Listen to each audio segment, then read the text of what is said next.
A very good afternoon to all of you and welcome to the classes of CS Executive. आपको बहुत बहुत बधाई है, आप सभी ने CS EET क्लियर कर लिया है उसके लिए।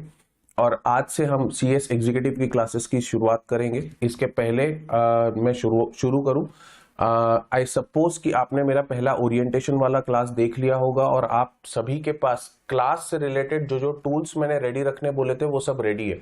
बहुत ही सिंपल रिक्वायरमेंट थी, एक practical notebook, highlighter, pen, pencil, ruler, ICSI का आपका मॉड्यूल। अगर नहीं था तो आपके पास सॉफ्ट कॉपी है, प्लस मेरा जो स्टडी मटेरियल है वो ऑलरेडी मैंने ऐप पे प्रोवाइड कर दिया है।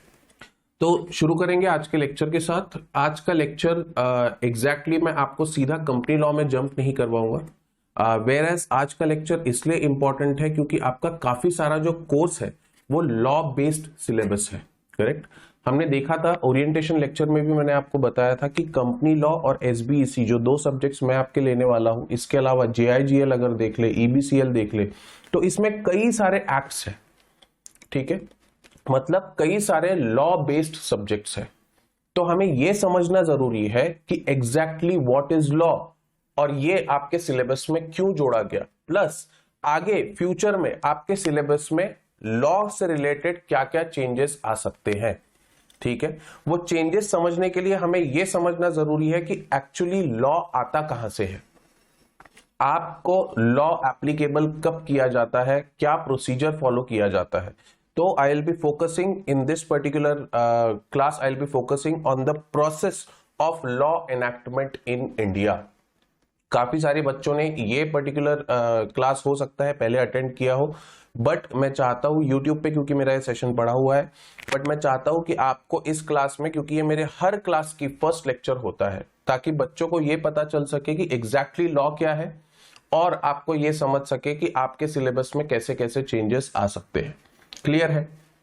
यस।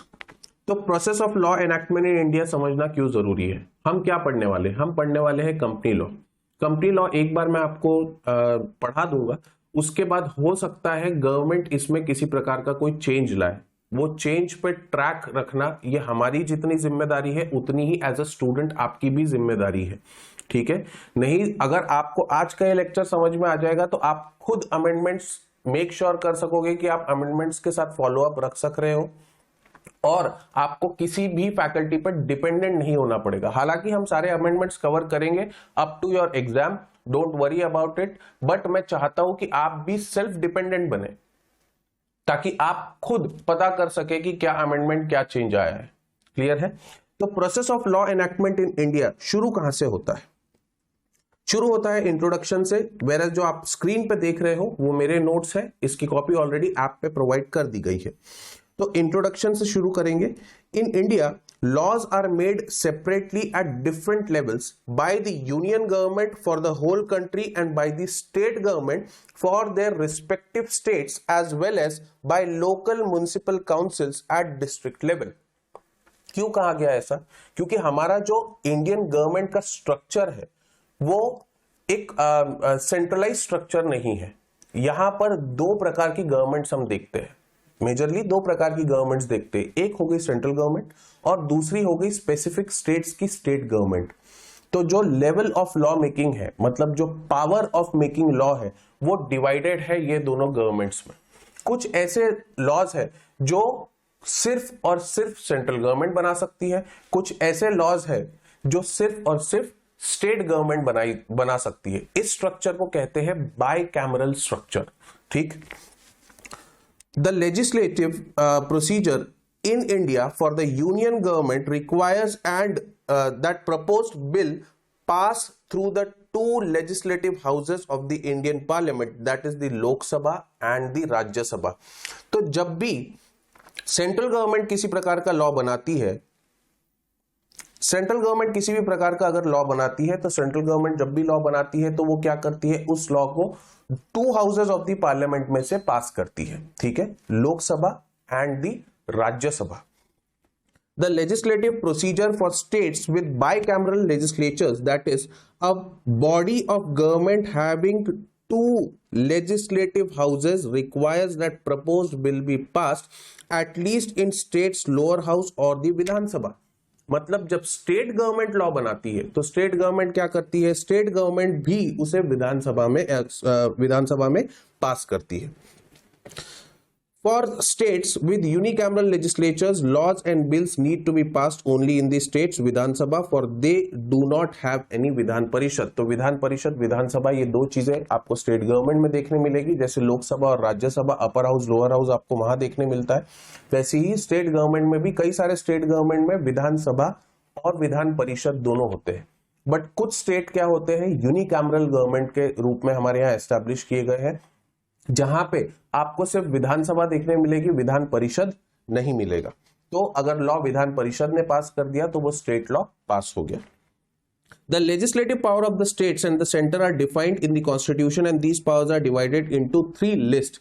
तो कौन पावर देता है लॉ बनाने का? लॉ बनाने का पावर सेंट्रल गवर्नमेंट हो या स्टेट गवर्नमेंट हो, दोनों को कौन देता है? मदर लॉ देता है, that is the constitution, the apex law. Constitution में जब तक वो पावर लिखा नहीं गया है तब तक सेंट्रल गवर्नमेंट हो या स्टेट गवर्नमेंट हो वो उस पर्टिकुलर मैटर पे लॉ बना ही नहीं सकती। एज लॉन्ग एज लिस्ट की अगर मैं बात करूं तो ये जो पावर्स है ये 3 लिस्ट में डिवाइडेड है, ठीक है। 3 लिस्ट कौन कौन से? पहला लिस्ट है the union list consisting of 100 items. Union list किससे रिलेट करता है? सेंट्रल गवर्नमेंट से रिलेट करता है। मतलब जो 100 आइटम्स यूनियन लिस्ट में दिए गए हैं उस पे सेंट्रल गवर्नमेंट क्या कर सकती है?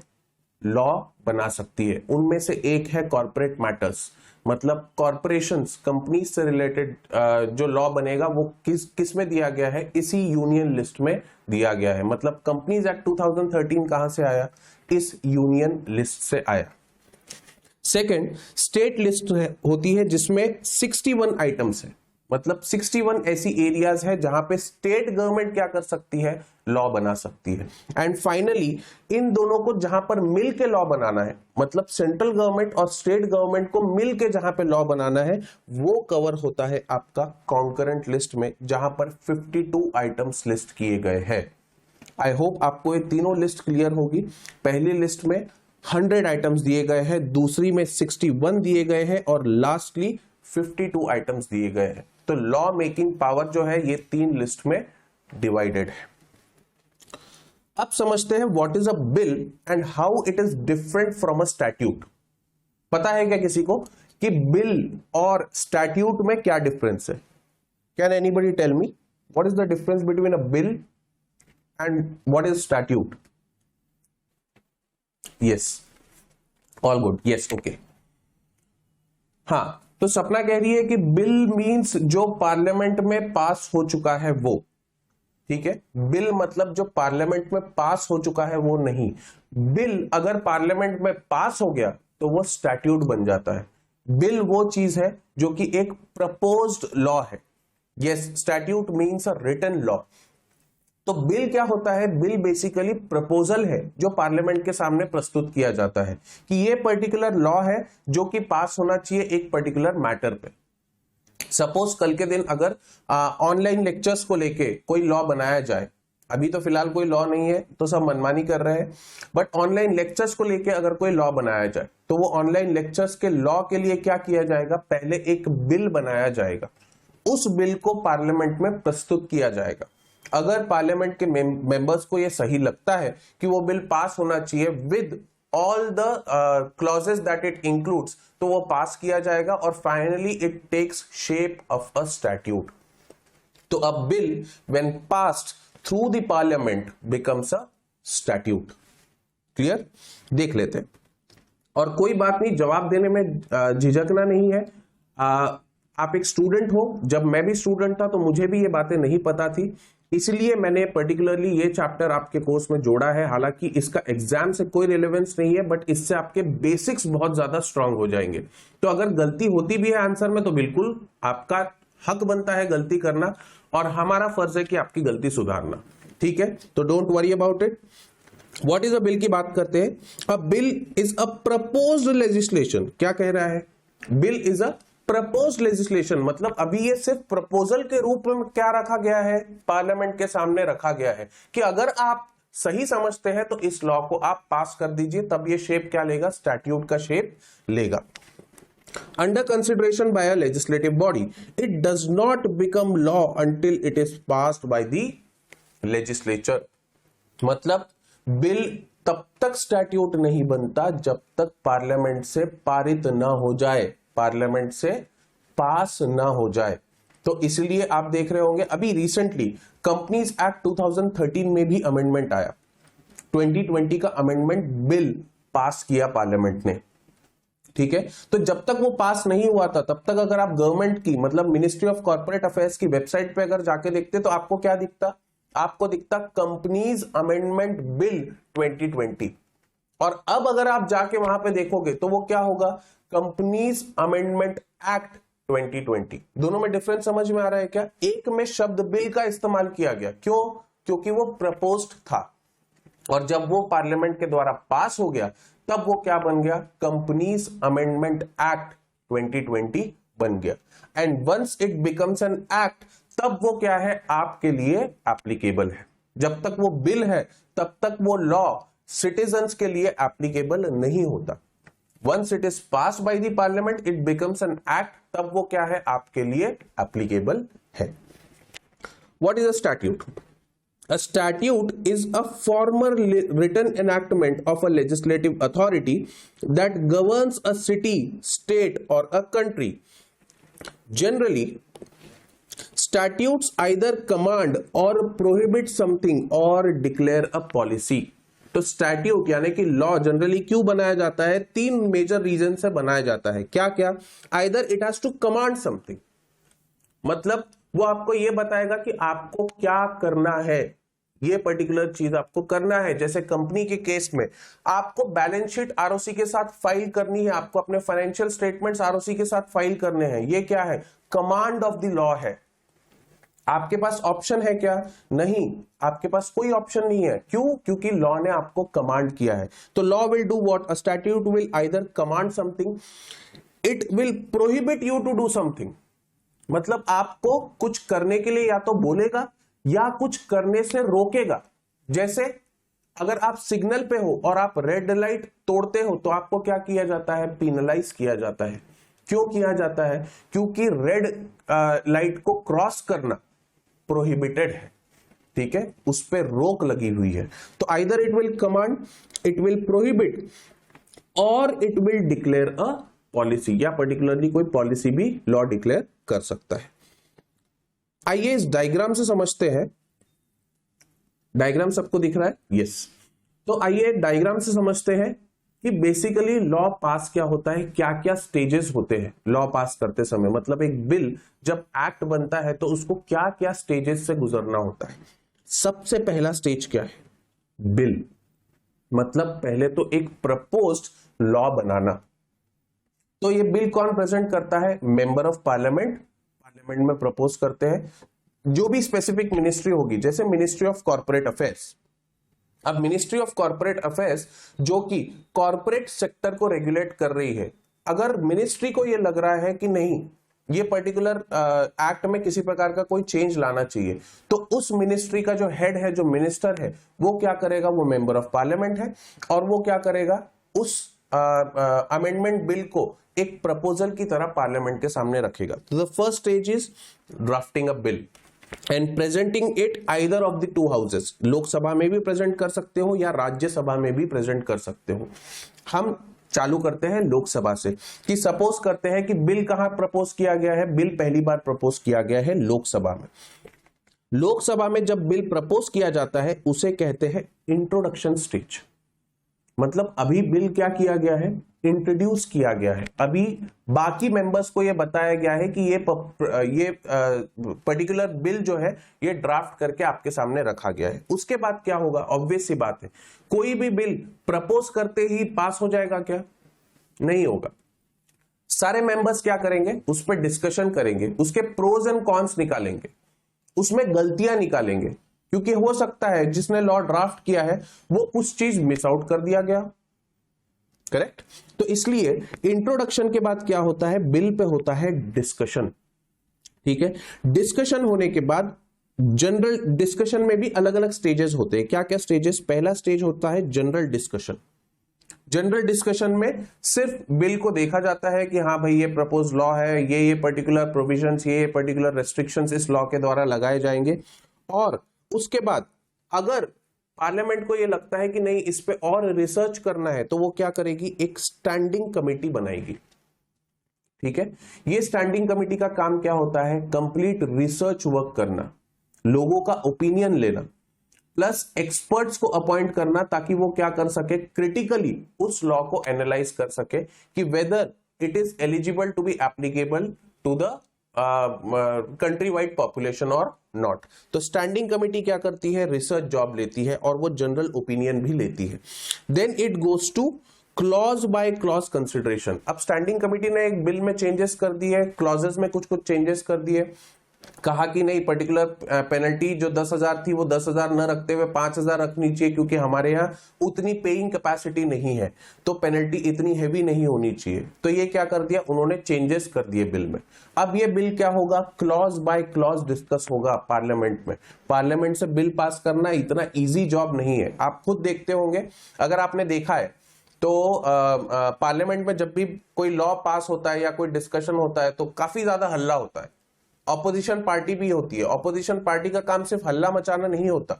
ऑपोजिशन पार्टी का काम क्रिटिकली जो रूलिंग पार्टी है जो लॉ पारित कर रही है उसे क्रिटिकली एनालाइज करना होता है। और बिना ऑपोजिशन के, बिलीव मी, बिना एक स्ट्रॉन्ग ऑपोजिशन के एक सही लॉ पास नहीं हो सकता, क्योंकि वो लॉ क्रिटिकली एनालाइज ही नहीं किया जाएगा।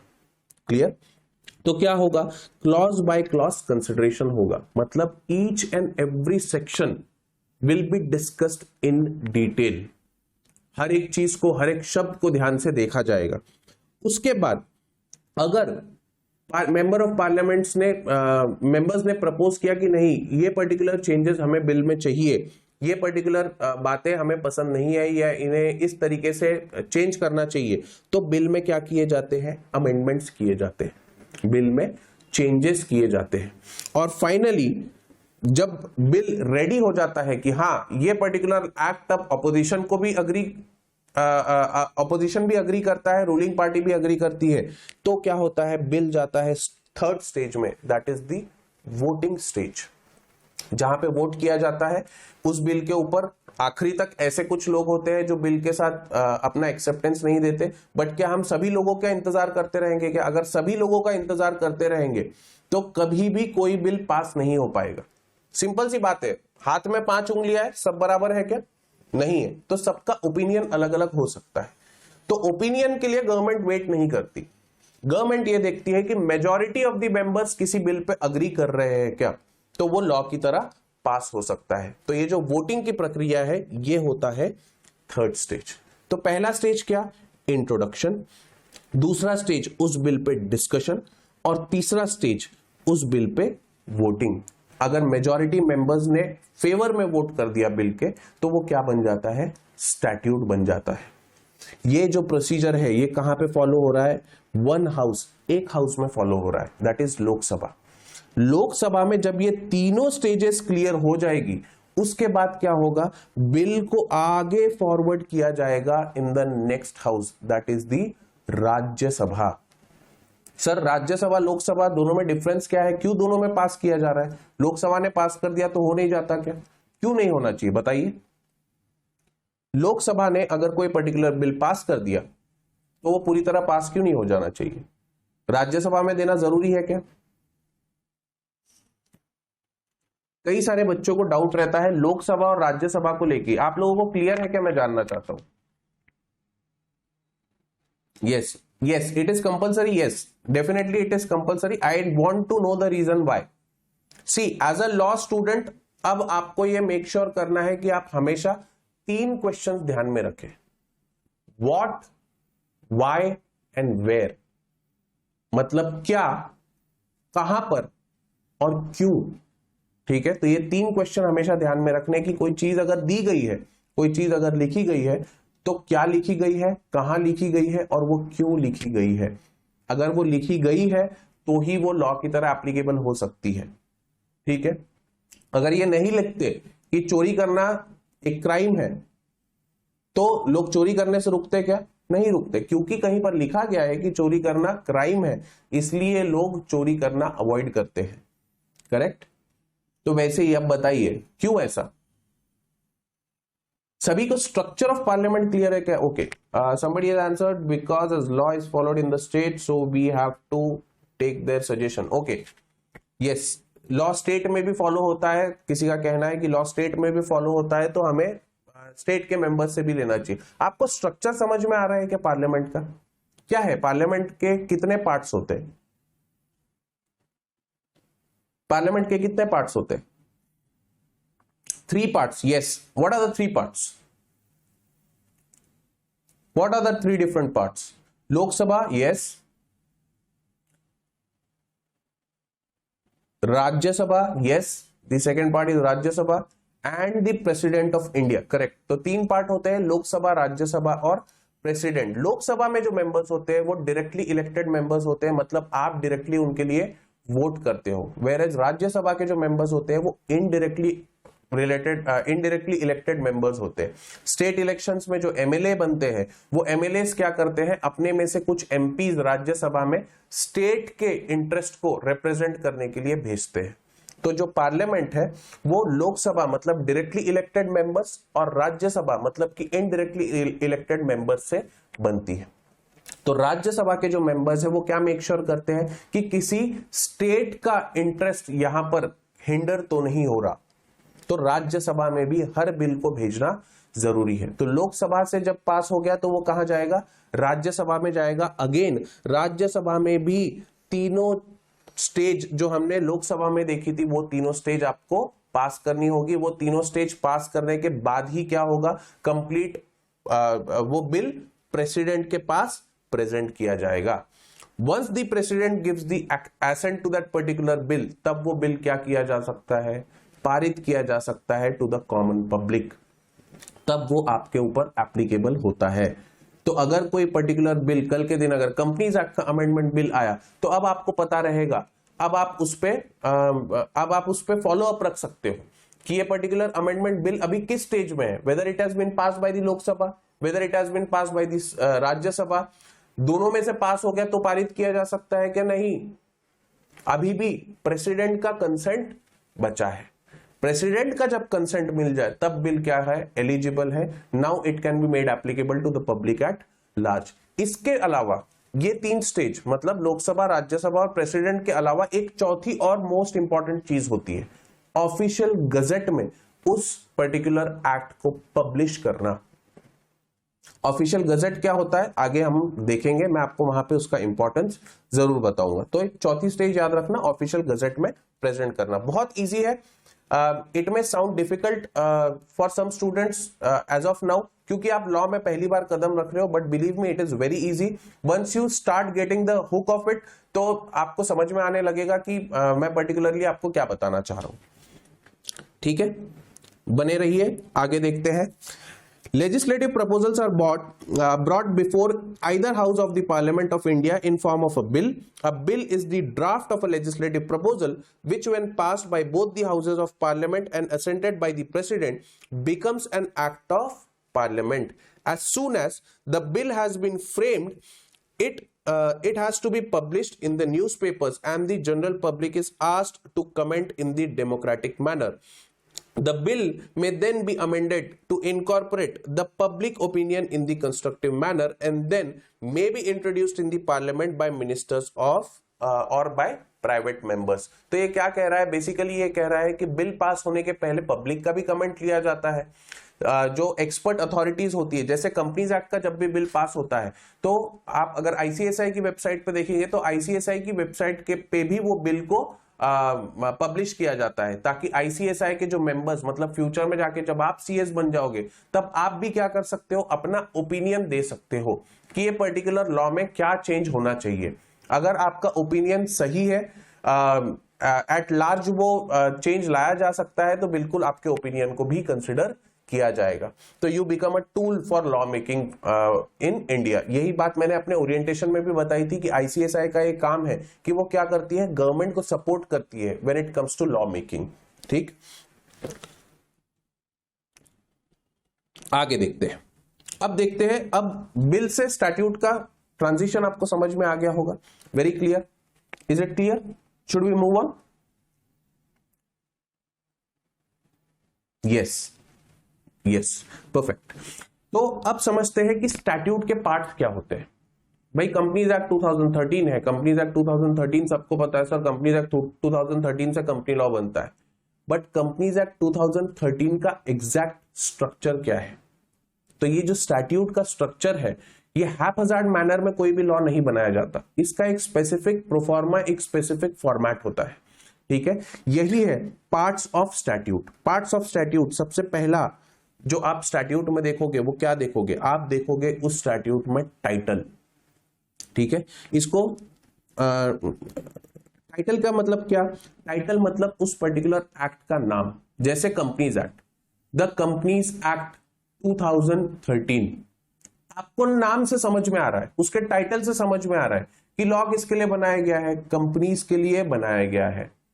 अगर उसका नाम द इंडियन पार्टनरशिप एक्ट होता और नीचे कंपनी लॉ के बारे में दिया होता तो मिसमैच होता, करेक्ट। तो टाइटल हमेशा क्या होना चाहिए? रिलेटेबल होना चाहिए, मतलब लॉ जिस पर्टिकुलर पर्पस के लिए बनाया गया है वो पर्पस उसके टाइटल से ही समझ में आना चाहिए, ठीक है। सिक्योरिटीज के लिए बनाए गए लॉ में आपको वर्ड सिक्योरिटीज क्लियरली दिखता है, करेक्ट है या नहीं?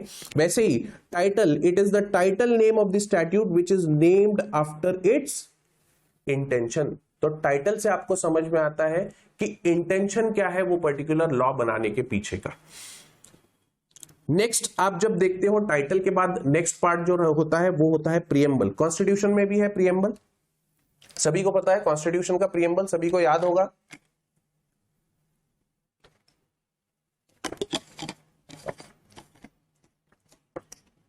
आई सपोज कॉन्स्टिट्यूशन का प्रीएम्बल सभी को याद होगा, अभी भी रिसेंटली आपने सीएसईटी में पढ़ा है, याद है क्या सभी को प्रीएम्बल? कुछ बच्चे भूल गए थे बट सीएसईटी की वजह से अब आपको वापस याद हो गया होगा।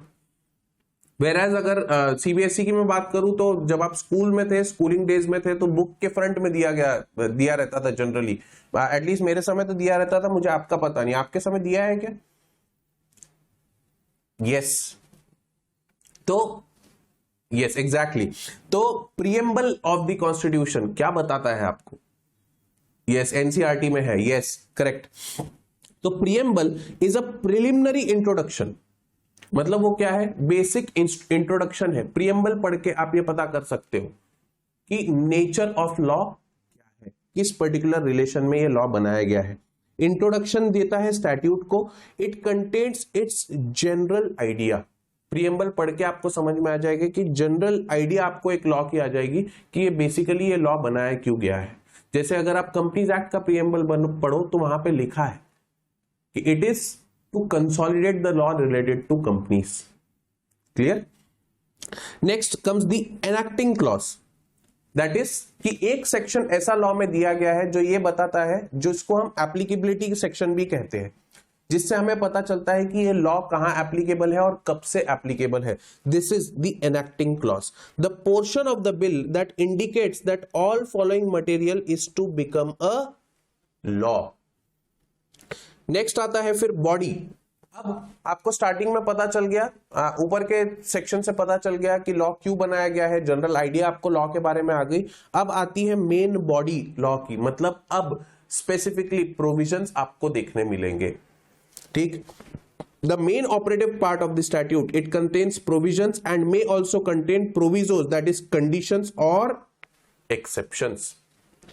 Then you have repealing clause, which states that laws that have been revoked because of this particular clause, जैसे अगर कोई पर्टिकुलर एक्ट किसी दूसरे एक्ट को रिप्लेस कर रहा है, कंपनीज एक्ट 2013 आया, कंपनीज एक्ट 1956 को उसने टेक ओवर किया, तो वहां पर स्पेसिफिकली ये मेंशन होगा कि कंपनीज एक्ट 2013 आने के बाद से जो पर्टिकुलर सेक्शन हम कंपनीज एक्ट 2013 के चाहते हैं, अब वो कंपनीज एक्ट 1956 के एप्लीकेबल नहीं होंगे। अब companies act 2013 will repeal the earlier act, ठीक है। This is what is repealing clause. तो वहां आपको पता चलता है कि पर्टिकुलरली पहला कौन सा प्रोविजन या पहला कौन सा लॉ रिप्लेस करके एक नया लॉ लाया गया है।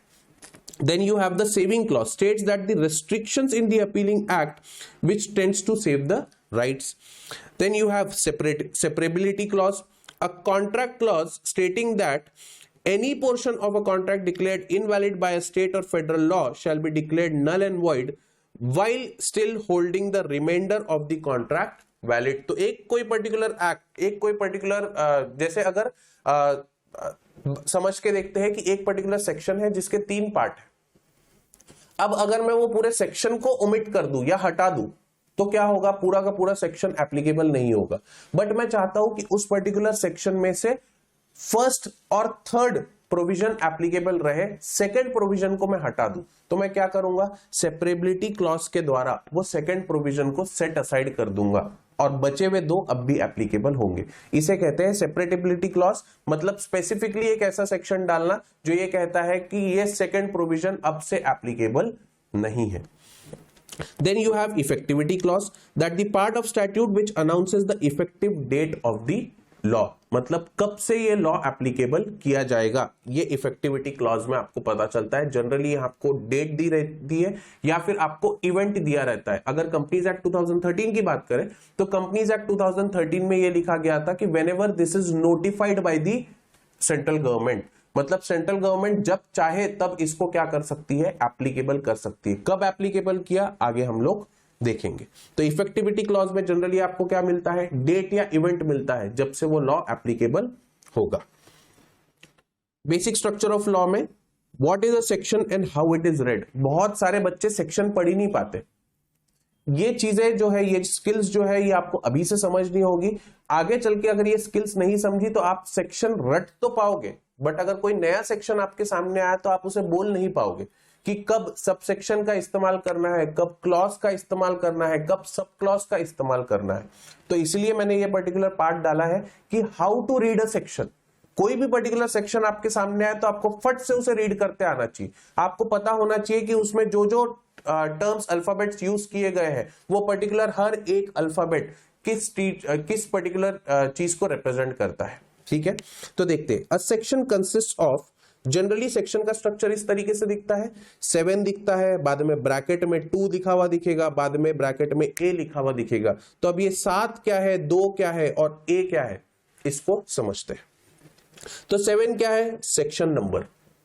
जो फर्स्ट आपको न्यूमेरिकल टर्म वहां पर दिखेगी वो क्या रिप्रेजेंट करती है, उस सेक्शन का नंबर रिप्रेजेंट करती है। मतलब हम स्टार्ट कहां से करेंगे, इट इज सेक्शन 7। ठीक है, then you have heading of the section. Generally आपको सेक्शन के ऊपर दिखता है, सेक्शन के ऊपर ही लिखा होता है कि उसकी हेडिंग क्या है, तो आपको उसके हेडिंग से समझ में आएगा ये पर्टिकुलर सेक्शन किस चीज से रिलेटेड है। तो सेक्शन नंबर दिया रहेगा, उसके बाजू में हेडिंग दी रहेगी और उसके नीचे उस सेक्शन की बॉडी होगी। ठीक, तो number, heading and than words of the section. Words of the section may be divided into 2 or more subsections. Subsections are usually each numbered 1 or 2, etc. Each subsection usually consists of one sentence. एक example की तरह देखते, अगर मैं paragraph form में आपको पढ़ाऊंगा, paragraph आप ये बाद में भी पढ़ सकते हैं, बहुत इजी मैंने लिखने की कोशिश करी है ताकि आपको तुरंत समझ में आ जाए। एक एग्जाम्पल ले लेते हैं स्ट्रेट फॉरवर्ड। एग्जाम्पल से हमें समझ में आ जाएगा कि एक पर्टिकुलर सेक्शन किस तरीके से रीड किया जाता है। तो एग्जाम्पल क्या है, एग्जाम्पल में 79 एक नंबर है जिसके आगे एक टाइटल दिया है काउंटिंग फ्रूट्स। तो 79 क्या है, 79 हो गया आपका सेक्शन। सेक्शन 79 जिसका टाइटल क्या है, काउंटिंग फ्रूट्स। मतलब आपको टाइटल पढ़ के ही ये समझ में आ जाएगा कि ये पर्टिकुलर सेक्शन किस बारे में बताया गया है, अबाउट काउंटिंग फ्रूट्स। तो सेक्शन 79, उसके आगे एक नंबर दिया होता है जनरली ब्रैकेट में, यहां पर मैंने 1 इस्तेमाल किया है। 1 में मैंने क्या लिखा है, if a person, this is what, this is subsection 1 of section 79। मतलब आपको दिखने में एक ऐसा दिखेगा, ये दिखेगा सेक्शन 79 सबसेक्शन 1। ठीक है, तो जब भी मेन नंबर के बाजू में आपको एक ब्रैकेट में कुछ नंबर लिखा हुआ दिखेगा तो समझ लीजिए वो क्या है, वो सब सेक्शन है। तो sub section 1। Then you have again 79 के बाद 1 लिखा होगा, फिर हो सकता है ब्रैकेट में A लिखा हो, एक और नया अल्फाबेट आ गया, कंफ्यूजन बढ़ गया। अब ये A को आप क्या बोलोगे, A को आप आइदर बोल सकते हो पैराग्राफ या उसे आप क्लॉज भी बोल सकते हो। ठीक है, तो पैराग्राफ A, पैराग्राफ B, और उसके बाद आपको दिखता है एक और रोमन में नंबर 79, लिखने में कैसा दिखेगा 1A1। अब तीन चीजें हो गई, आपको समझ में आ गया। 79 को आप क्या बोलते हो, सेक्शन बोलते हो। बाजू में जो 1 लिखा है उसे सब सेक्शन बोलते हो। फिर जो अल्फाबेट लिखा है उसे आप क्या बोलते हो, क्लॉज बोलते हो। और क्लॉज के बाद जो एक और रोमन नंबर आपको दिखता है उसे आप क्या कहते हो, सब क्लॉज कहते हो, या सब पैराग्राफ भी कह सकते हो। ठीक है, आई होप आपको समझ में आ रहा होगा। Section, sub section, clause, then you have sub clause, और उसके अलावा अब 2A, एक और सबसेक्शन उसका 2A, जिसमें हो सकता है वर्ड्स चालू हो रहे हो प्रोवाइडेड दैट से।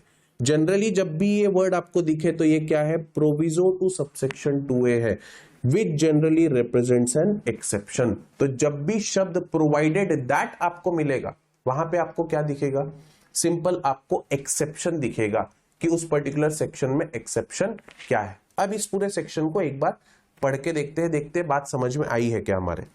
Section 79 that is counting fruit, if a person has 1 pair and has either 1 Apple और 1 बनाना, if a person has 1 pear and has 1 apple or 1 banana, the person has 2 pieces of fruit। तो क्या कहना जा रहा है, section में वो बोल रहा है कि अगर एक पर्सन के पास एक पियर है, साथ ही में उसके एक एप्पल या एक बनाना है, दोनों में से कोई भी चलेगा, एक एप्पल या एक बनाना है, तो वो क्या माना जाएगा, it will be considered as if the person has 2 pieces of fruit. If a person provided that, next क्या बोल रहा है, provided that proviso to subsection, अगर इसके आगे अगर लिखा होता कि प्रोवाइडेड दैट कि वो जो एप्पल है वो क्या है, स्टेल एप्पल है, मतलब कि खराब एप्पल है, तो अगेन वो क्या हो जाएगा, वो एप्पल अगर स्टेल एप्पल है तो वो एप्पल माना ही नहीं जाएगा। तो this is what, this is an exception. Proviso में ये बात लिखी जाएगी। समझ में आ रहा है क्या, कि एक हो गया सेक्शन, फिर सबसेक्शन, फिर उसके बाद क्लॉज, फिर सब क्लॉज, और उसके बाद हो सकता है आपको प्रोविजन या प्रोविजो या एक्सेप्शन देखने मिले। आई बात समझ में, क्लियर है क्या? यस। तो अब कोई भी सेक्शन आप उठा लो, किसी भी लॉ का कोई भी सेक्शन आप उठा लो, कंपनीज एक्ट का ही, बेयर एक्ट में से भी कोई भी सेक्शन उठा लो, अब आप उसे पढ़ सकोगे। क्यों? क्योंकि अब आपको पता है कि पर्टिकुलरली जो सेक्शन में लिखा है वो सेक्शन में जो अलग अलग अल्फाबेट्स है वो किस चीज को रिप्रेजेंट कर रहे हैं। ठीक, यही मेरी कोशिश है। चलिए अब आते हैं इंपॉर्टेंस ऑफ सेक्शन 1 पे। अब जब आपको सेक्शन क्या है, उसका स्ट्रक्चर क्या है, वो कैसे लिखना है, ये अगर समझ में आ गया है तो अब समझते हैं कि सेक्शन 1 का इंपॉर्टेंस जनरली स्टैट्यूट में क्या होता है। सेक्शन 1 जनरली 3 चीजों पे बात करता है। It gives you a short title of the act, it gives you the extent, मतलब वो जो पर्टिकुलर लॉ है उसका एक्सटेंट क्या है, वो कहां तक एप्लीकेबल है, और it gives you the commencement date, कि वो कब से कमेंस हो सकता है, वो कब से एप्लीकेबल होगा। तो ये यस इट्स अ सबसेक्शन। 2 अगर लिखा गया है तो सबसेक्शन है वापस। अगर 1 लिखा गया है, कई बार 1 के आगे एक अल्फाबेट भी दिखता है, तो इट्स अ सबसेक्शन 2 है। यस, तो सेक्शन 1 3 पार्ट्स पे बात करता है, शॉर्ट टाइटल, एक्सटेंट और कमेंसमेंट। अगर आप कंपनीज एक्ट का भी सेक्शन 1 उठा के देखो तो वो भी ये 3 ही चीजों पे बात करता है। हम देखेंगे कि कंपनीज एक्ट का सेक्शन 1 क्या बोलता है। तो सेक्शन 1 क्या देता है, short title of the bill is the name of by which the bill is most likely to be referred to. It is important that the name of a bill is not too complex. तो जब भी आप ये title देखोगे, ये short title देखोगे, तो वो बहुत ही इजी रखा जाता है ताकि सभी को समझ में आ जाए तुरंत कि एक्ट किस चीज से रिलेट करती है। In case of legislation that is likely to be widely used, it may be helpful to have a name which can be reduced to a user-friendly acronym. The common formulation used is this act may shall or this act shall be called as, और आगे आपको क्या दी होगी, heading दी होगी, मतलब वो जो section का लाइन है वो कहां से चालू होगा, this act may be called as the Companies Act of 2013। तो ये आपको क्या मिल गया, ये आपको मिल गया title. The short title should instantly and accurately convey the primary objective of the law. Preamble आप सभी को समझ में आ गया। कमेंसमेंट क्लॉज जैसा मैंने आपको बताया कि कब से वो एक्ट कमेंस होगा, मतलब कब से वो एप्लीकेबल होगा, ये यहाँ पे कमेंसमेंट क्लॉज में आपको पता चलता है। एन एक्ट और provision ordinarily commences on the date on which it receives the assent of the president or the governor। President और गवर्नर मतलब जब सेंट्रल गवर्नमेंट कोई एक्ट पास करेगी तो कंसेंट किसका लेगी? प्रेसिडेंट का। जब स्टेट गवर्नमेंट कोई लॉ पास करेगी तो कंसेंट किसका लेगी? गवर्नर का। ठीक, this is indicated via the commencement clause.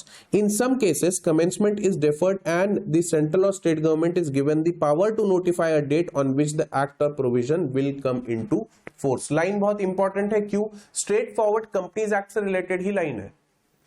Companies act में ये पर्टिकुलर सेंटेंस आपको दिखेगा कि वहां पर क्लियरली ये स्टेट किया गया है कि एक्ट कमेंस कब से होगी? When the central government notifies in the official gazette. तो जरूरी नहीं है कि जिस दिन प्रेसिडेंट ने कंसेंट दिया उसी दिन से एक्ट एप्लीकेबल हो गया, नहीं। उसमें कमेंसमेंट में क्लॉज में लिखा गया है कि प्रेसिडेंट ने कंसेंट दे दिया, अब सेंट्रल गवर्नमेंट के पास पावर आ गया कि सेंट्रल गवर्नमेंट जब भी चाहे तब नोटिफाई करके ऑफिशियल गजेट में उस एक्ट को क्या कर सकता है? एप्लीकेबल कर सकता है। ठीक है, तो जनरली आपको कई सारे एक्ट में ये पर्टिकुलर सेंटेंस आपको दिखेगा। कंपनीज एक्ट में भी ऐसा ही सेंटेंस है। और कंपनीज एक्ट भी एप्लीकेबल कब हुआ? जब उसे ऑफिशियल गजेट में नोटिफाई किया गया सेंट्रल गवर्नमेंट द्वारा। A further qualification is often added permitting the central or state government to fix different dates of coming into force for different parts of the act। अब कई बार क्या होता है, एक पर्टिकुलर एक्ट बनाया गया, लॉ बनाया गया, जैसे कंपनीज एक्ट का ही एग्जांपल ले ले, तो कंपनीज एक्ट को के जो सेक्शन है उसे पार्ट पार्ट में एप्लीकेबल किया गया था। एक बार में वो पूरा एक्ट एप्लीकेबल नहीं हुआ था। क्यों? क्योंकि companies act 1956 already in force था। कॉर्पोरेट्स ऑलरेडी एक पर्टिकुलर लॉ से खुद को यूज टू हो गए थे। Corporates were use to acting according to companies act of 1956। एकदम से अगर कंपनीज को आप बोल दो कि नहीं अब 1956 एप्लीकेबल नहीं है और कंपनीज एक्ट 2013 एप्लीकेबल है, तो वो ट्रांजिशन क्या हो जाएगा? उन कंपनीज के लिए बहुत ज्यादा डिफिकल्ट हो जाएगा। और कंपनीज एक्ट 2013 में बहुत सारे ऐसे चेंजेस थे जो कंपनीज एक्ट 1956 से बिल्कुल ही अलग थे। तो इसलिए गवर्नमेंट ने क्या किया? समय लिया और समय लेके पार्ट पार्ट में उस एक्ट को एप्लीकेबल किया, ताकि जिन पे वो एक्ट एप्लीकेबल होने वाला है उनको अडेप्ट करने का समय मिले। ठीक है, तो ऐसा पावर भी किसी पर्टिकुलर एक्ट में आपको देखने मिल सकता है। अब देखते हैं सेक्शन 1 का इंपॉर्टेंस, होपफुली आपको समझ में आ गया होगा। मूव ऑन करते हैं इंपॉर्टेंस ऑफ सेक्शन 2 पे। अगेन सेक्शन 2 का भी स्पेसिफिकली अपना एक पर्पस होता है। आप हर एक्ट में सेक्शन 2 देखते हैं। आपने अभी तक लॉ देख लिया, कॉन्ट्रैक्ट लॉ देख लिया, आपने कंपनीज एक्ट का भी इंट्रोडक्शन देख लिया। हर बार आपको एक चीज कॉमन दिखेगी कि जो भी डेफिनेशन उस एक्ट से रिलेटेड होते हैं ना, मतलब कि ऐसी टेक्निकल टर्मिनोलॉजीज जो उस पर्टिकुलर एक्ट में यूज की जा रही है, वो टेक्निकल टर्मिनोलॉजीज किस तरीके से डिफाइन होनी चाहिए, वो एक्ट कहां पे देता है? सेक्शन 2 में देता है।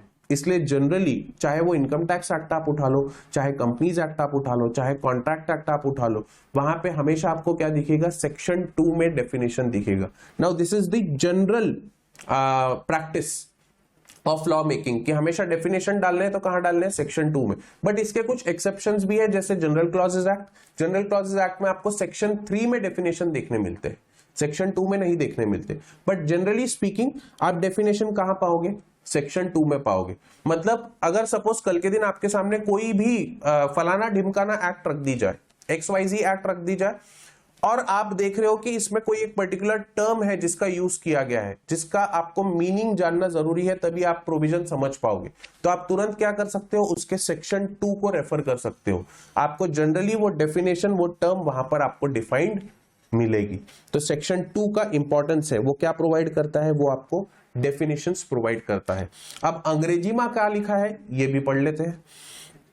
Definition serve the purpose of indicating the meaning of the terms. मतलब जो भी टर्म्स, जो भी टेक्निकल न्यू टर्म्स आप उस लॉ में यूज करना चाह रहे हो, वो टर्म्स को डिफाइन किया जाता है कहां पर?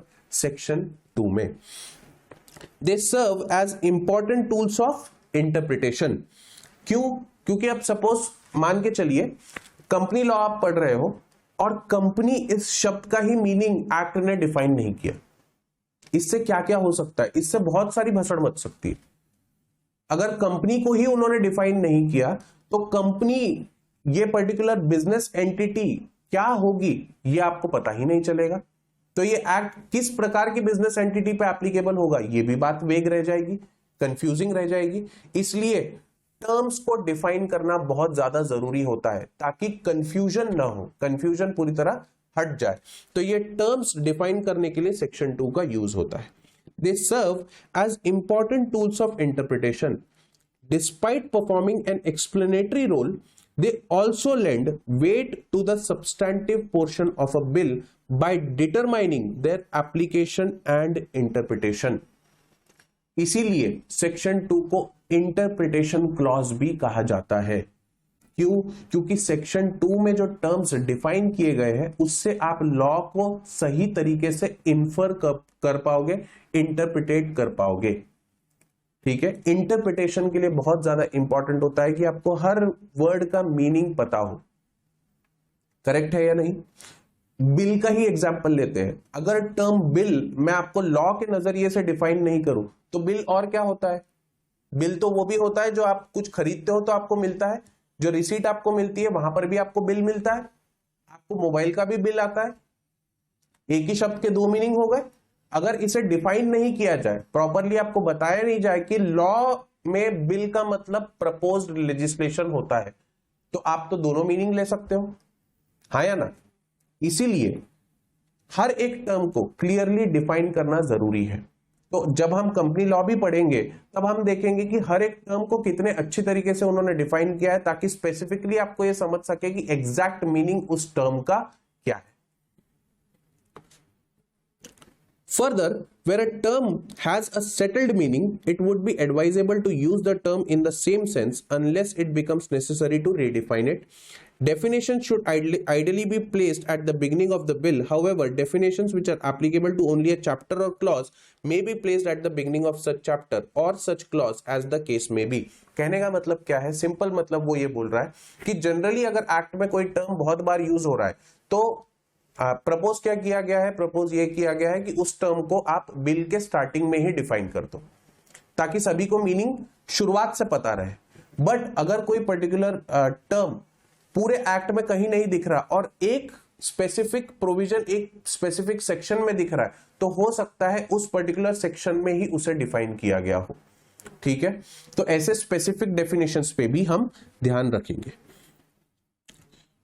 Next you have chapters in a statute. Chapter क्या होता है? क्यों होते हैं चैप्टर? अब कोई भी लॉ आप उठा लो, जनरली जो बड़े लॉ होते हैं जिसमें बहुत सारे सेक्शन होंगे वो सेक्शंस क्या होंगे? अलग अलग चैप्टर्स में डिवाइडेड होंगे। आपकी बुक का ही एग्जांपल ले लेते हैं। सिंपल सी बात है, अगर कंपनी लॉ की बुक आप उठाते और पूरे 900 पेजेस अप्रोक्सीमेटली जो है उस बुक के वो एक ही चैप्टर में दिए होते तो कितना कंफ्यूजिंग हो जाता? बहुत ज्यादा, क्योंकि आपको समझ में ही नहीं आता कि वो पर्टिकुलर सेक्शन क्लब कहां किए गए हैं। तो जो भी सेक्शन जिस पर्टिकुलर चीज से रिलेट करते हैं, सपोज अगर किसी पर्टिकुलर कंपनीज एक्ट की अगर बात करें तो मीटिंग से रिलेटेड सेक्शन का अलग एक क्लब है, तो मीटिंग्स का एक अपना अलग चैप्टर है। ठीक, तो बिल को क्या किया जाता है? लॉ को भी, हर एक एक्ट को ऐसे चैप्टर्स में डिवाइड किया जाता है। कंपनीज एक्ट की बात करें तो वहां पे आप 29 डिफरेंट चैप्टर्स देखोगे और चैप्टर के हेडिंग से आपको समझ में आ जाएगा कि इस चैप्टर में जो भी सेक्शन दिए गए हैं वो किस टॉपिक से रिलेट करते हैं। डायरेक्टर्स से रिलेट करने वाले चैप्टर्स आपको अलग से वहां पर डायरेक्टर्स के चैप्टर में दिख जाएगा। ठीक, आगे देखेंगे, इन सभी चीज पे बात करेंगे। अभी मैं आपको ओवरलोड नहीं करना चाह रहा हूं, अभी सिर्फ बेसिक पे ध्यान दीजिए। आज जो मैं सिर्फ बोल रहा हूं ना उसे सिर्फ सुनिए, सुन के उसे रिटेन करने की कोशिश करिए ताकि आपके बेसिक्स बहुत ज्यादा स्ट्रांग हो जाए, आपका बेस एक अच्छा बनेगा। तभी आपको कंपनी लॉ याद रखने की जरूरत नहीं पड़ेगी, नहीं तो रट के जाना पड़ेगा, which is believe me very very difficult. आपको लर्न बाय हार्ट नहीं करना है, मगअप करना जरूरी नहीं है। अगर आप उसके पीछे का कॉन्सेप्ट समझ जाओ तो आपको मगअप करने की जरूरत नहीं पड़ती। सिंपल सी बात है, आप मूवी देखने जाते हो, जब आप थिएटर में जाते हो तो थिएटर में मूवी को याद करने के लिए स्पेसिफिक दिमाग पे प्रेशर डालते हो क्या? नहीं डालते। क्यों? क्योंकि उसके पीछे एक स्टोरी होती है, एक कॉन्सेप्ट होता है। आपको कॉन्सेप्ट याद हो जाता है, इसलिए ऑटोमेटिकली आपको मूवी भी याद हो जाती है। उसी तरीके से अगर आपको यहाँ पे बेसिक्स क्लियर हो गए तो आपको लॉ को याद नहीं करना पड़ेगा, आपको उसके पीछे का कॉन्सेप्ट समझ में आ जाएगा, तो ऑटोमेटिकली लॉ आपको याद हो जाएगा। ठीक, next we have schedules of a statute. Schedule क्या काम करते हैं? A schedule is a part of a bill और a part of an act.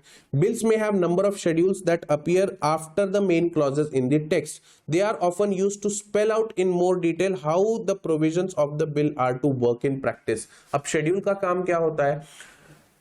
Act का जो बल्कीनेस है, कंफ्यूजन है, उसे हटाना। अगर कंपनीज एक्ट की बात करें तो कंपनीज एक्ट में आप 7 शेड्यूल देखोगे। कितने देखोगे? 7 शेड्यूल। चैप्टर कितने? 29 चैप्टर। 7 शेड्यूल्स आप जब कंपनीज एक्ट में देखोगे तो आप देखोगे हर एक शेड्यूल एक स्पेसिफिक प्रोविजन से रिलेट करता है।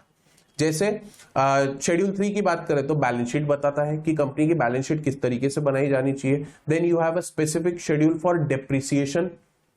आपके पास स्पेसिफिक शेड्यूल है कि कंपनी का एमओए और एओए किस तरीके से बनना चाहिए। तो शेड्यूल आपको क्या करता है? उस स्पेसिफिक प्रोविजन को और डिटेल में डिफाइन करता है, आपको फॉर्मेट्स, आपको कैलकुलेशन का प्रोसेस बताता है कि ये प्रोविजन फॉलो करते समय कैलकुलेशन या प्रोफॉर्मा किस तरीके से फॉलो होना चाहिए। ठीक है, तो शेड्यूल्स का ये काम होता है। If a bill becomes an act of parliament, its schedule becomes the schedules of the act. Companies act में भी ऐसे शेड्यूल्स हम देखेंगे। Then you have rules in a statute. Sir इतना सारा होता है क्या? हाँ, अनफॉर्चुनेटली इतना सारा होता है, बट बिलीव मी धीरे धीरे ये सारी चीजें आपको फिंगर टिप्स पे याद रहेगी। ठीक, तो रूल्स इन अ स्टैट्यूट का क्या काम है? रूल्स का क्या काम है? अब अगर मैं एक्ट की बात करूं तो एक्ट जनरली आप देखोगे कुछ एक्ट में आपको रूल्स नहीं मिलेंगे, बट कुछ एक्ट्स में आपको रूल मिलेंगे। जैसे कंपनीज एक्ट की बात करें तो specifically it's a rule based act, मतलब जितने भी प्रोसीजर्स है उस पर्टिकुलर एक्ट में वो आपको कहां देखने मिलेंगे? वो आपको रूल्स के पार्ट में देखने मिलेंगे। ठीक है, क्यों ऐसा किया सर? इसके पीछे रीजन है। अभी अभी अपन ने पढ़ा कि कोई पर्टिकुलर बिल एक्ट जब बनता है तब उसको क्या करना होता है? पूरा का पूरा पार्लियामेंट्री प्रोसीजर फॉलो करना होता है। It is a time consuming process, बहुत बड़ा प्रोसीजर है।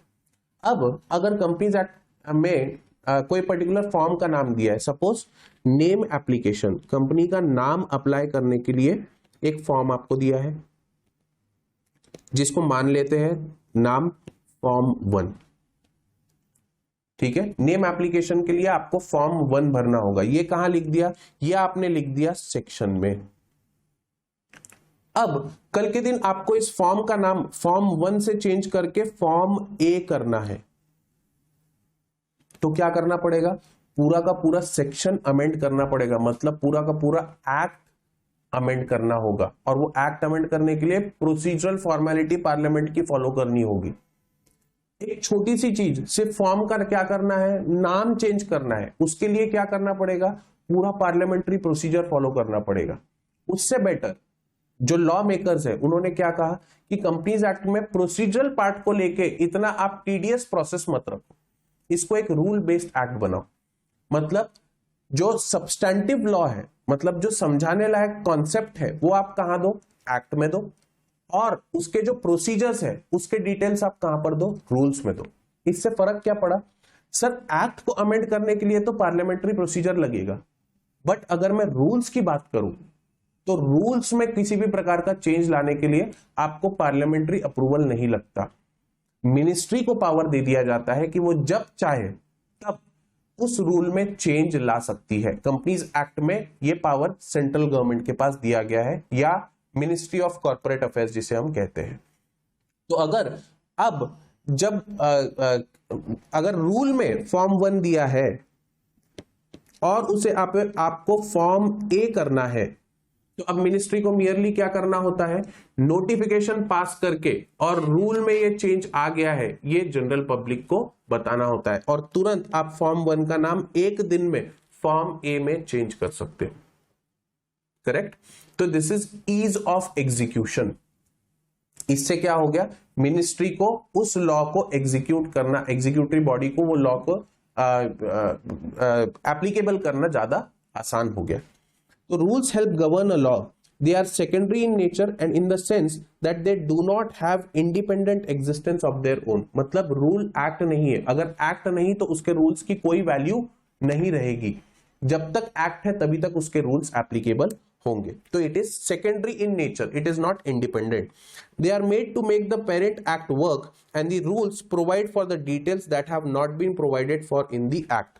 However rules by no means can go beyond the powers conferred by the act. मतलब रूल में ऐसी कोई चीज नहीं लिखी जा सकती जो एक्ट के बियॉन्ड जाके और काम करे.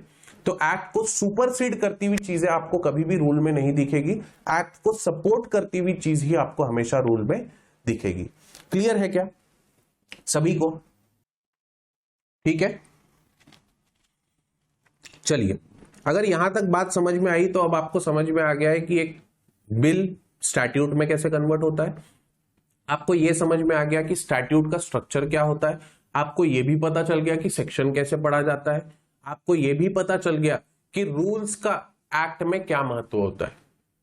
आई होप अगर आपको ये सारी बातें क्लियर होगी तो मेरी जरूरत अब नहीं है क्या, आगे आप खुद एक्ट पढ़ लोगे.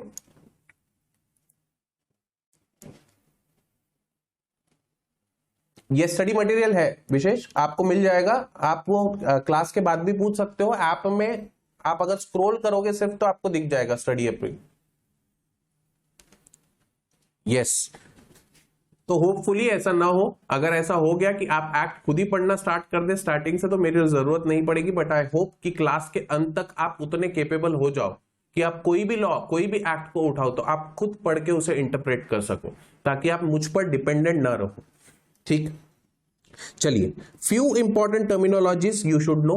आपको काफी सारी टर्मिनोलॉजीज मैंने बता दी, काफी सारे टर्म्स मैंने मेरे डिस्कशन के दौरान भी यूज किए थे.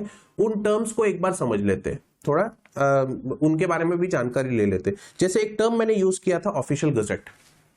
क्या होता है ऑफिशियल गजेट, इसका क्या इंपॉर्टेंस है? मैंने कहा था कि एक थर्ड स्टेज बहुत इंपॉर्टेंट होती है जब भी एक्ट या रूल बनाया जाता है. वो थर्ड स्टेज क्या होती है कि उस पर्टिकुलर लॉ को ऑफिशियल गजेट में पब्लिश करना क्यों जरूरी है. समझिए इस बात को कि अगर पार्लियामेंट ने कोई लॉ बनाया, कितने आप में से कितने लोग हैं जो पार्लियामेंट के हर एक स्टेप, हर एक दिन के जो सेशंस होते हैं उस पर ध्यान रखते हैं? I believe none of you do that. ठीक है, अब पार्लियामेंट में कोई पर्टिकुलर लॉ पास हुआ और आपको पता ही नहीं है वो लॉ पास हुआ है, तो क्या वो आप पे एप्लीकेबल किया जा सकेगा? जिस चीज की आपको नोटिस ही नहीं दिया गया, जिस चीज को आपके सामने रखा ही नहीं गया, वो चीज एग्जिस्ट करती है, ये बात आपको पता चलेगी क्या? नहीं पता चलेगी, ऑब्वियस सी बात है. ठीक है, इसीलिए ये ऑफिशियल गजेट यहां पर पिक्चर में आता है. ऑफिशियल गजेट क्या होता है?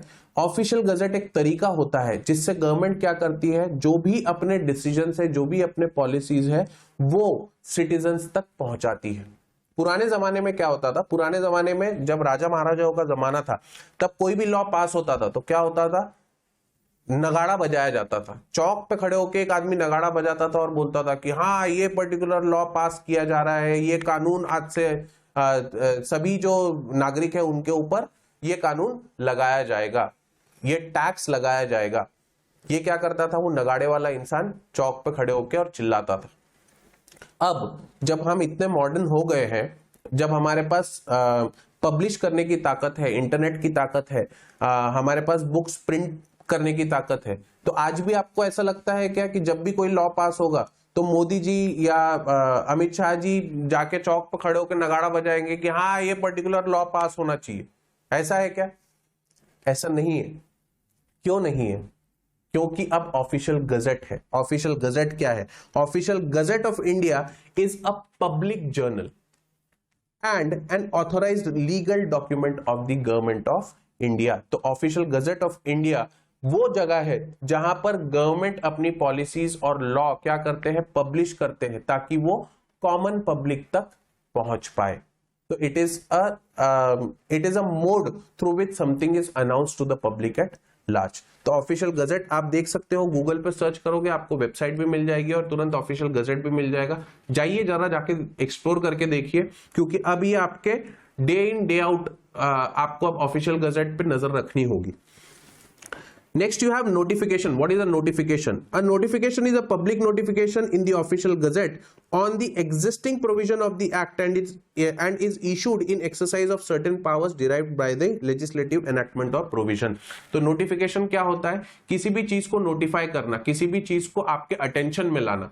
तो आपको notification, जैसे आपको ऊपर आता है, मोबाइल में भी आता है notification, व्हाट्सएप का मैसेज आता है, टिंग से बजता है और तुरंत हमारा दिमाग हिल जाता है. क्यों हिल जाता है? क्योंकि हम इतने यूज्ड टू हो गए कि हम जैसे ही व्हाट्सएप का नोटिफिकेशन बजे तो हम तुरंत क्या करते हैं, मोबाइल उठा के देखते हैं किसका मैसेज है.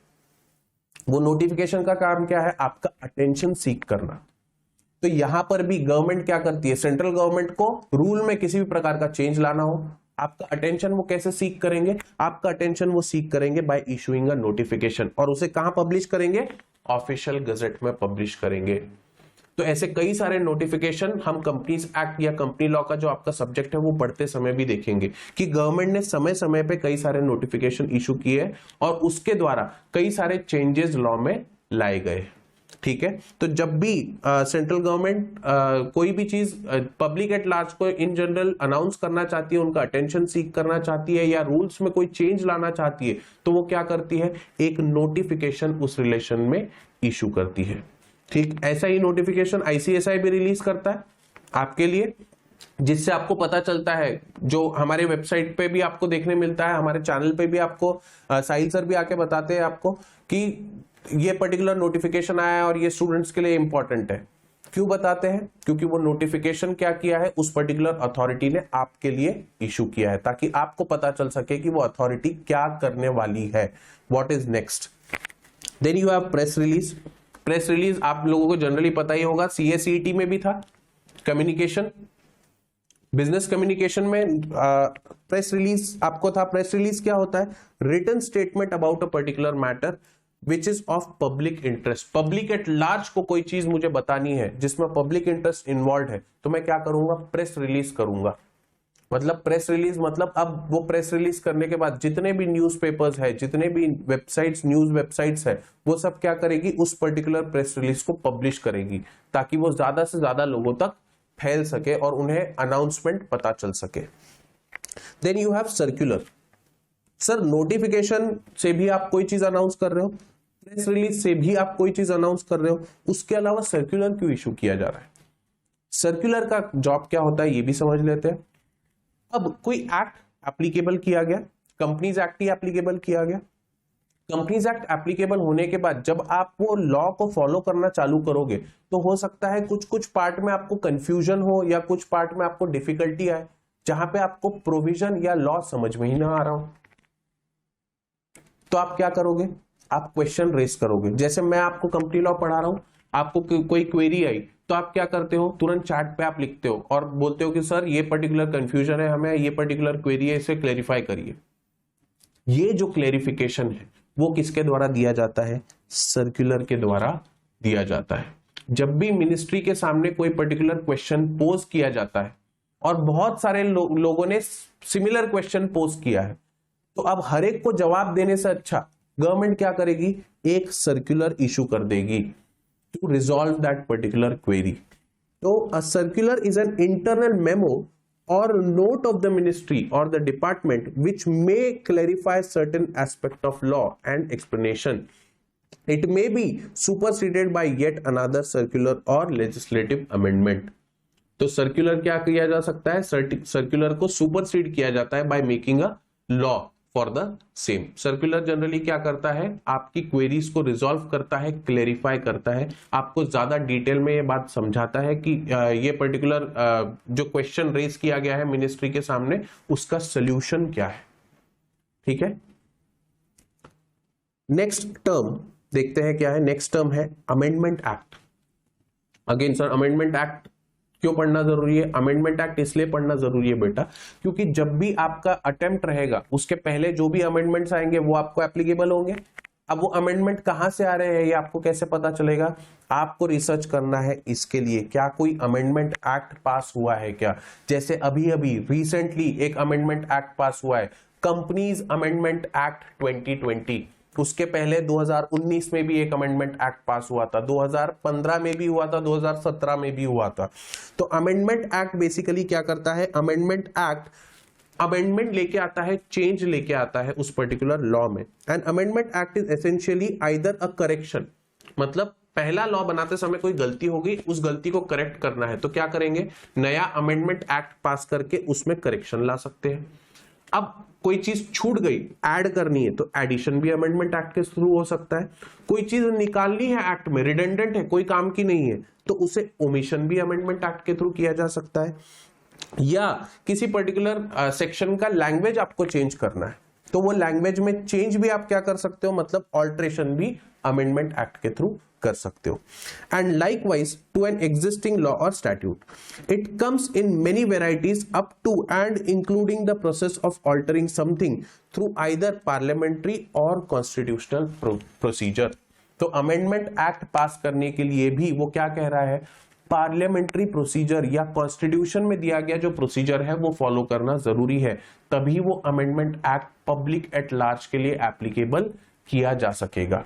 तो इसमें सेम वही प्रोसीजर फॉलो होता है जो एक एक्ट पास करने में फॉलो होता है, बस इसे अमेंडमेंट क्यों कहा जाता है, क्योंकि ये एग्जिस्टिंग लॉ में चेंज ला रहा है, उसे रिप्लेस नहीं कर रहा। जैसे कंपनीज एक्ट 1956 था और कंपनीज एक्ट 2013 था। कंपनीज एक्ट 2013 अमेंडमेंट एक्ट नहीं है, ऑल टुगेदर एक नया एक्ट है, बट कंपनीज एक्ट 2013 में आप देखोगे कंपनीज अमेंडमेंट एक्ट 2020, मतलब कंपनीज एक्ट 2013 में जो भी चेंजेस इनकॉर्पोरेट होने हैं वो इनकॉर्पोरेटेड चेंजेस आपको कहां दिखेंगे, कंपनीज अमेंडमेंट एक्ट 2020 में दिखेंगे। ठीक है, समझ में आया, क्लियर है क्या? काफी सारी नई बातें पता चल रही होगी, कुछ लोगों को पता चल रहा है क्या?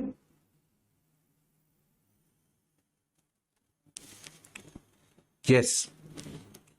नेक्स्ट टर्म पे आते हैं। अगेन कंपनीज एक्ट जब पढ़ोगे तो ये टर्म बहुत बार देखने मिलेगा, ministry of corporate affairs. Ministry of corporate affairs बहुत बार देखने मिलेगा। मिनिस्ट्री एक स्पेसिफिक मिनिस्ट्री जो किससे रिलेट करती है, कॉर्पोरेट अफेयर्स से डील करती है, मतलब कंपनी कॉर्पोरेट मैटर्स से डील करती है।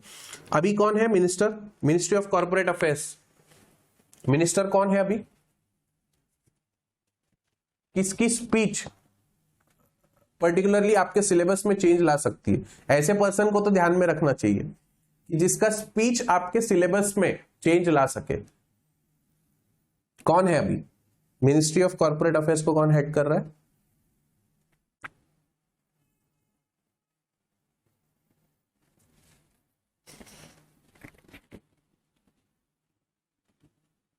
यस, करेक्ट,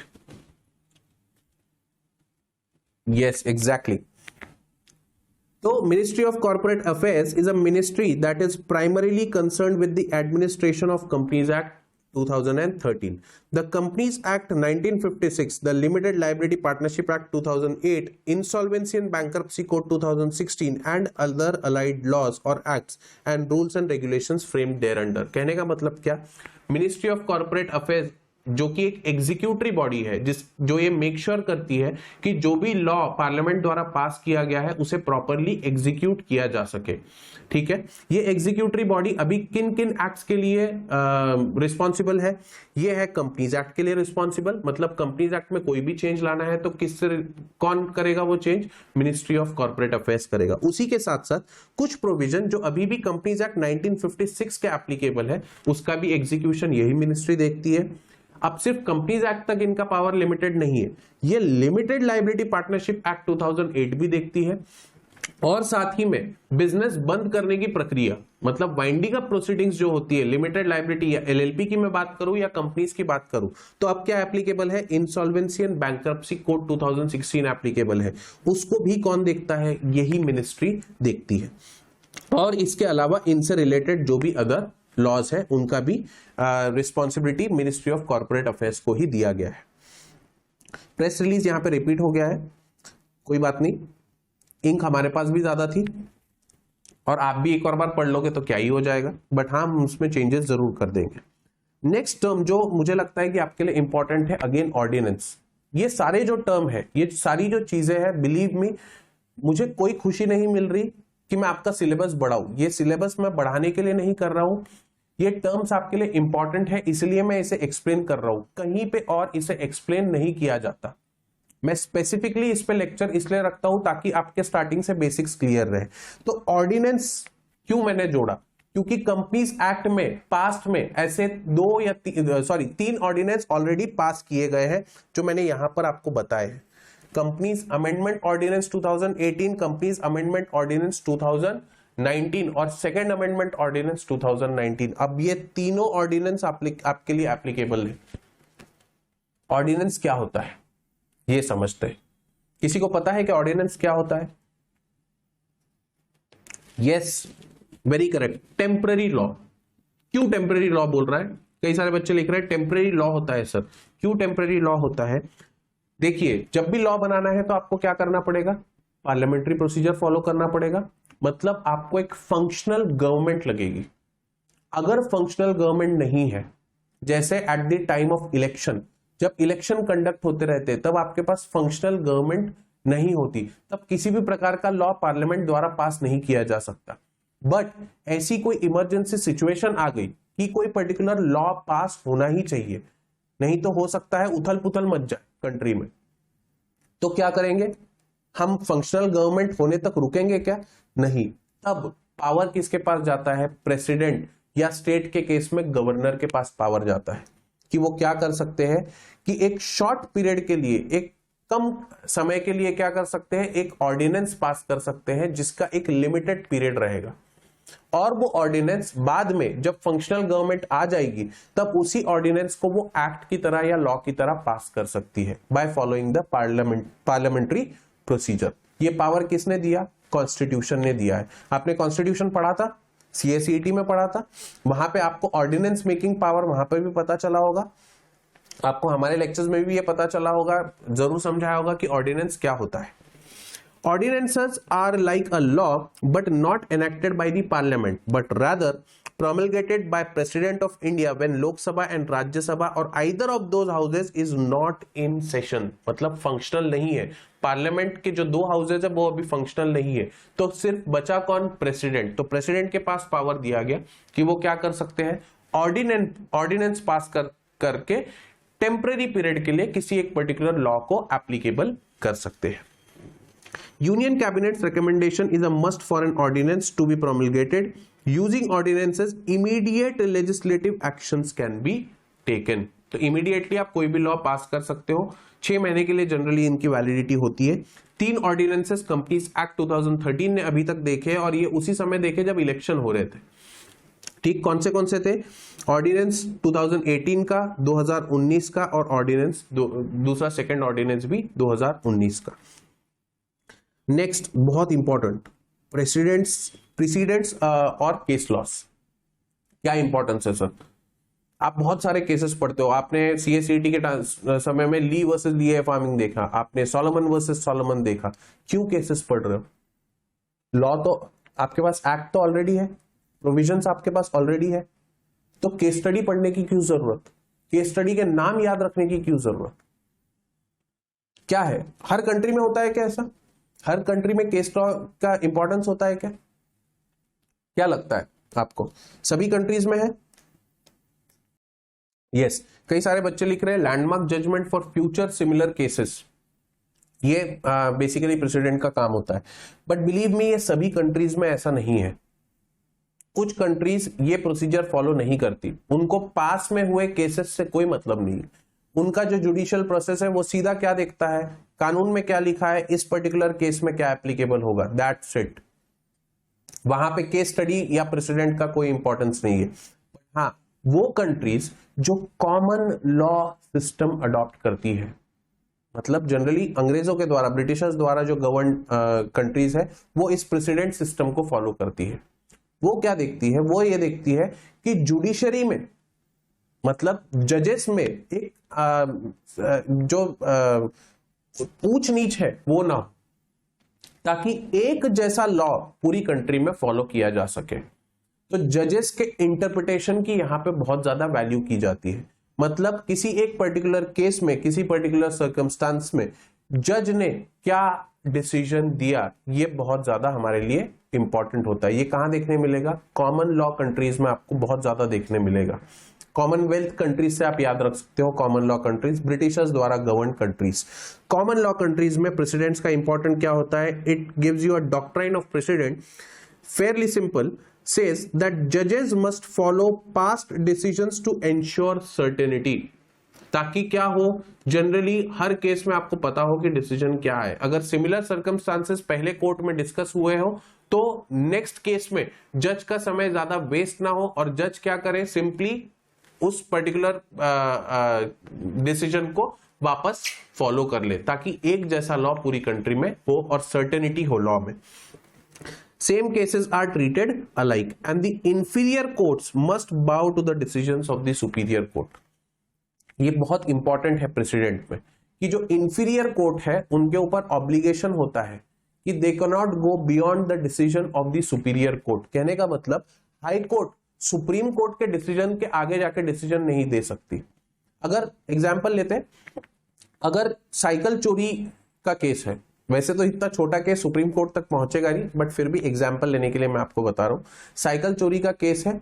साइकिल चोरी के केस में ये पता चला कि साइकिल इसलिए चोरी गई थी चोर द्वारा क्योंकि वो भूखा था, भूखे पेट था, उसको अपना पेट भरना था, इसलिए उसने साइकिल चोरी करके बेच के उसने अपना पेट भरा। सुप्रीम कोर्ट ने क्या वर्डिक्ट दिया? सुप्रीम कोर्ट ने बोला कि ठीक है, ऐसे केसेस में, साइकिल चोरी के केस में ऐसे में जुर्माना नहीं होना चाहिए, जेल नहीं होना चाहिए, क्योंकि बेचारा बहुत ज्यादा मजबूर था। अब लॉ तो ये कहता है कि चोरी में पेनल्टी मिलनी चाहिए, क्राइम है, उसके लिए पनिशमेंट भी मिलनी चाहिए, बट इस केस में सुप्रीम कोर्ट ने क्या कह दिया? सुप्रीम कोर्ट ने कहा कि ये अननेचुरल सर्कमस्टांस है, यहां पर क्योंकि वो भूखा था इसलिए उसने साइकिल चोरी करी, अदरवाइज उसका इंटेंशन नहीं था साइकिल चोरी करने का। तो जब सुप्रीम कोर्ट ने ऐसे सिमिलर सर्कमस्टांस में ये दे दिया कि नहीं, ऐसे में पेनल्टी या पनिशमेंट नहीं मिलेगी, और ऐसा similar case suppose high court of Madras के पास आया, मद्रास में भी ऐसा ही एक दूसरा केस आया जहां पर कार चोरी की गई थी क्योंकि बच्चे की जान बचानी थी। अपने बेटे की जान बचाने के लिए कार चोरी करके बेच दिया क्योंकि उसका ट्रीटमेंट कराना। ये अगेन मैं आपको सिंपली सिर्फ एग्जाम्पल के लिए बता रहा हूं, हालांकि ये अभी भी क्राइम है, बट एग्जाम्पल के लिए बता रहा हूं। अब हाईकोर्ट क्या देखेगी? हाईकोर्ट देखेगी कि ये भी सिमिलर सर्कमस्टांस है, जो पहले हुआ वैसा ही एक सिमिलर चोरी का केस है जहां पे इंटेंशन नहीं था चोर का चोरी करना, बट क्योंकि वो मजबूर था चोरी करने पे, इसलिए पनिशमेंट नहीं होनी चाहिए। क्यों? क्योंकि सुप्रीम कोर्ट ने ये डिसीजन दिया है। तो इंफीरियर कोर्ट पे जब ऑब्लिगेशन होता है कि वो सुपीरियर कोर्ट के डिसीजन को फॉलो करे, तो उसे ही कहते हैं डॉक्ट्राइन ऑफ प्रेसिडेंट। सर, दो हाईकोर्ट ऑफ छत्तीसगढ़ ने कोई डिसीजन दिया, बिलासपुर में जो है, या हाईकोर्ट ऑफ नागपुर ने कोई डिसीजन दिया, महाराष्ट्र के हाईकोर्ट ने कोई डिसीजन दिया, क्या वो same decision high court of Madras पे भी एप्लीकेबल होगा क्या? नहीं, यहां पे ऑब्लिगेशन नहीं है, क्योंकि क्या है, दोनों सेम लेवल के कोर्ट्स हैं। तो यहां पर हाईकोर्ट ऑफ मद्रास क्या कर सकती है? हाईकोर्ट ऑफ महाराष्ट्र के डिसीजन को ओवर रूल कर सकती है। बट हाँ, अगेन एडवाइस यही किया गया है जुडिशरी को कि आप क्या करो, हो सके तो आप समन्वय बिठा के रखो, मतलब सर्टेनिटी बनाए रखो। हाईकोर्ट ऑफ मद्रास को भी ये बोला जाता है कि आप कंसिडर करो कि हाईकोर्ट ऑफ महाराष्ट्र ने ये पर्टिकुलर जजमेंट क्यों दिया है।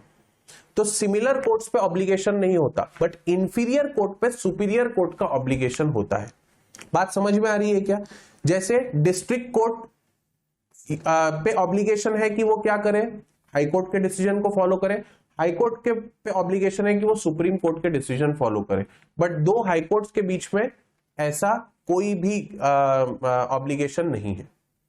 क्लियर है क्या?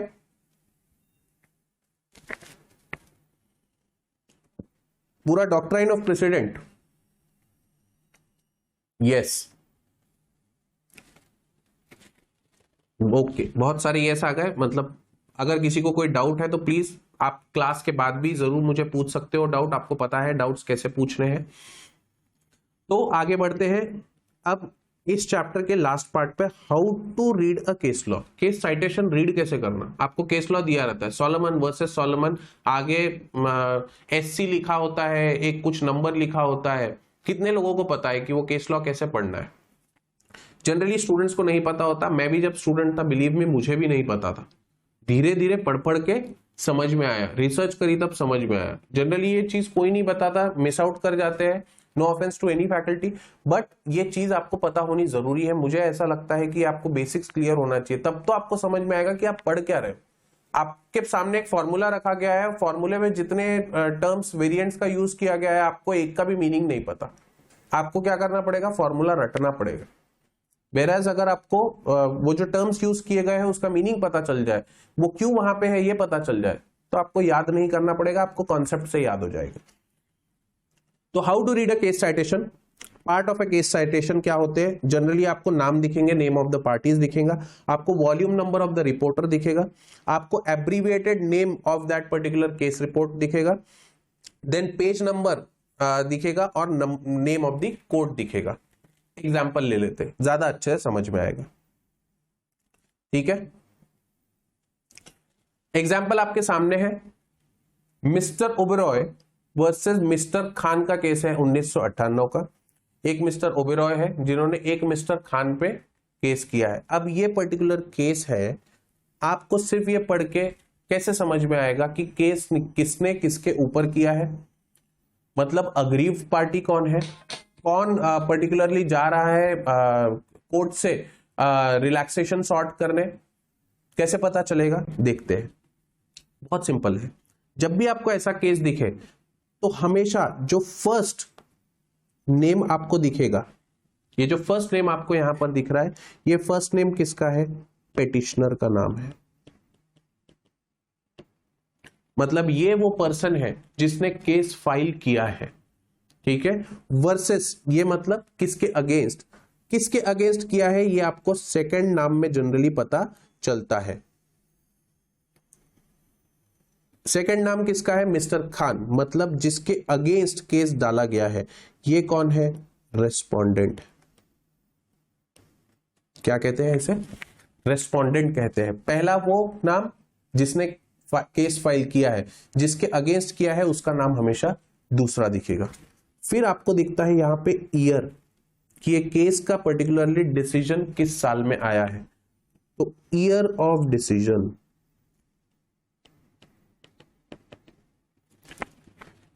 ठीक है, नेक्स्ट एक और आपको डिजिट दिया होता है, जनरली ये डिजिट किसको रेफर करता है, ये डिजिट रेफर करता है टू वॉल्यूम। सर किसका वॉल्यूम, किसका वॉल्यूम, ये वॉल्यूम वो वॉल्यूम है जहां पे इस केस को पब्लिश किया गया है। केस पब्लिश कौन करता है, केस बताता कौन है कि कोई पर्टिकुलर जगह पे कोई केस चल रहा है, अब वो केस में क्या डिसीजन हुआ, ये कहीं पर पब्लिश होना चाहिए, तभी तो लोगों को पता चलेगा कि इस पर्टिकुलर केस में क्या डिसीजन आया। ठीक है, वो आपको कहां दिखता है, वॉल्यूम में दिखता है, जो पब्लिश किया जाता है बाय अ रिपोर्टर, जो रिपोर्ट करता है केस को, जनरली वो ये टर्म होता है। ठीक है, जब भी आपको SCR ऐसा कुछ लिखा रहे तो ये क्या है, this is nothing but name of reporter, जिसने बताया है कि वो पर्टिकुलर केस, हमारे इंडिया में जो केसेस होते हैं जनरली वहां पे आपको लिखा दिखेगा A.I.R, ऑल इंडिया रिपोर्टर। ठीक है, मतलब वो क्या करते हैं, सारे जगह के केसेस में ध्यान रखते हैं कहां पे क्या डिसीजन हुआ, बाद में उसकी एक बुक छापते हैं कि इस पर्टिकुलर केस में क्या डिसीजन लिया गया। वो जो बुक होती है वो अलग अलग वॉल्यूम्स में होती है, यही आपको यहां पर मिल रहा है। देन एक और वर्ड आपको देखने मिलेगा कुछ इस तरीके से, ये जनरली क्या है, ये है आपका कोर्ट, किस कोर्ट में डिसीजन लिया गया। अगर SC दिख रहा है, कई सारे एब्रिविएशंस यूज किए जाते हैं, बाहर के केसेस है तो बाहर के भी एब्रिविएशन यूज किए जाते हैं, मतलब क्या बता रहा है वो किस कोर्ट में वो डिसीजन लिया गया। यहां पे अगर मैं बात करूं SC लिखा गया है, मतलब डिसीजन कहां लिया गया है, सुप्रीम कोर्ट में डिसीजन लिया गया है। अगर HC लिखा होता तो डिसीजन कहां लिया गया होता, हाई कोर्ट में डिसीजन लिया गया होता। और ये जो लास्ट टर्म आपको आप यहां पर देख रहे हो, ये लास्ट टर्म क्या है, ये लास्ट टर्म है पेज नंबर, मतलब जो बुक छापी गई है, जो पब्लिश की गई है बुक, उस बुक के किस पेज पे आपको ये केस के डिटेल्स मिल जाएंगे। अब आप कोई भी केस उठा लीजिए, किसी भी केस को आप इन पार्ट्स में अगर डिवाइड करके देखोगे तो आपको तुरंत समझ में आ जाएगा कि वो केस किस चीज से रिलेटेड है। वो केस पे आप रिसर्च भी कर पाओगे, वो केस के फैक्ट्स भी देख पाओगे, हर एक हियरिंग में क्या हुआ ये भी आप सर्च कर पाओगे। ठीक है, तो ये बहुत इंपॉर्टेंट है। मेरे हिसाब से आपको केस पढ़ते आना चाहिए कि एक पर्टिकुलर केस किस तरीके से लिखा जाता है और उसके डिफरेंट पार्ट्स क्या होते हैं। क्लियर है क्या? सबके लिए नया था क्या कि किसी को पता था कि केस साइटेशन कैसे पढ़ते हैं?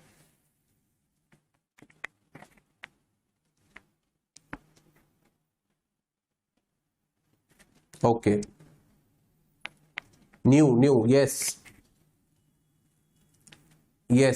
एग्जैक्टली, ये सभी के लिए नया रहता है, मेरे लिए भी नया था, बट मैं चाहता हूं कि आपको शुरुआत से पता रहे ताकि आप जब अपने दोस्तों में भी जाए, जब आपको पता चले, किसी को भी पूछ के देखिए, उठाइए किसी को भी पूछ के देखिए कि केस साइटेशन दिया है, वो पूछ के देखिए, अरे भाई बताना तो ये पर्टिकुलर ये जो ईयर यहाँ पे लिखा है ये क्यों लिखा है, ये पर्टिकुलर नंबर यहाँ पे क्यों दिया है, ये क्यों दिया है, देखिए उसके पास जवाब है क्या। ठीक है, तो केस साइटेशन पढ़ने का अपना एक तरीका होता है, बहुत सिंपल है। अब जब भी हम आगे केसेस देखेंगे तो आप रिलेट कर पाओगे कि ये पर्टिकुलर केस कहां से आया है।